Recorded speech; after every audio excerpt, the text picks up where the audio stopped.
केंद्रीय कर्मचारी अब 20 वर्ष में अवकाश ग्रहण कर सकते हैं। सारे फायदे सामान्य रिटायरमेंट की तरह मिलेंगे पैसे। केंद्र सरकार ने अपने कर्मचारियों के अवकाश ग्रहण करने के नियमों में बदलाव किया है। नए नियमों के तहत केंद्र सरकार के कर्मचारी अब 20 वर्ष की सेवा के बाद कभी भी अपना अवकाश ग्रहण कर सकते हैं।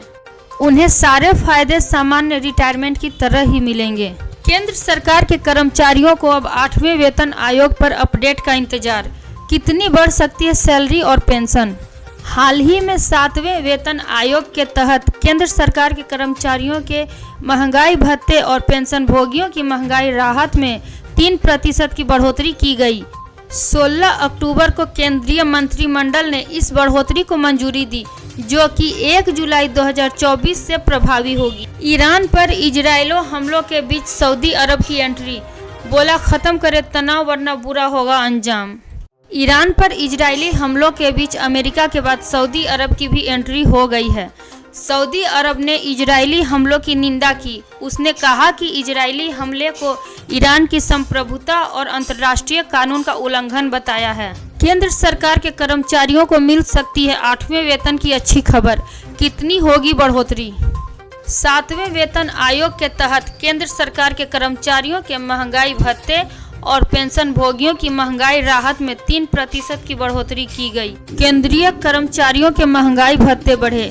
क्या ग्रेच्युटी, एचआरए और अन्य भत्ते भी बढ़ेंगे? केंद्र सरकार ने हाल ही में केंद्रीय कर्मचारियों के लिए महंगाई भत्ते और महंगाई राहत में 3% की बढ़ोतरी की है। इससे पहले जब महंगाई भत्ता 50% पर पहुंचा तो सरकार ने कई अन्य भत्तों में बढ़ोतरी की, जिसके परिणाम स्वरूप केंद्र सरकार के कर्मचारियों के लिए अधिक वेतन मिल रहा है। अब जब महंगाई भत्ता बढ़कर 53% हो गया तो क्या सरकार पहले की तरह अन्य भत्ते भी बढ़ाएगी? तूफान दाना का कहर जारी।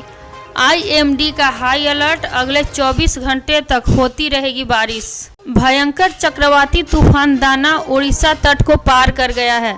भारतीय मौसम विज्ञान विभाग ने कहा है कि गुरुवार आधी रात से शुक्रवार सुबह तक तूफान का लैंडफॉल हुआ। लैंडफॉल की प्रक्रिया करीब 4 से 5 घंटे तक जारी रही। ईरान पर इजराइल का 100 मिसाइलों से हमला। मिसाइल फैक्ट्रियों, सैन्य अड्डों को निशाना बनाया। 20 ठिकाने तबाह, 2 सैनिकों की मौत। इजराइल ने ईरान के हमलों के जवाब में 25 दिन बाद शनिवार तड़के पलटवार किया। न्यूयॉर्क में टाइम्स के मुताबिक 3 घंटे में 20 ठिकानों पर हमले किए गए। इनमें मिसाइल फैक्ट्री और सैन्य अड्डे शामिल हैं। तेहरान के इमाम खुमैनी इंटरनेशनल एयरपोर्ट के पास भी हमला हुआ। भारत सरकार द्वारा देश के नागरिकों की सेवा के लिए एक योजना बनाई गई, जिसे हम आयुष्मान भारत योजना के नाम से जानते हैं। आयुष्मान भारत योजना के माध्यम से देश के नागरिकों को आयुष्मान कार्ड उपलब्ध कराए जाते हैं।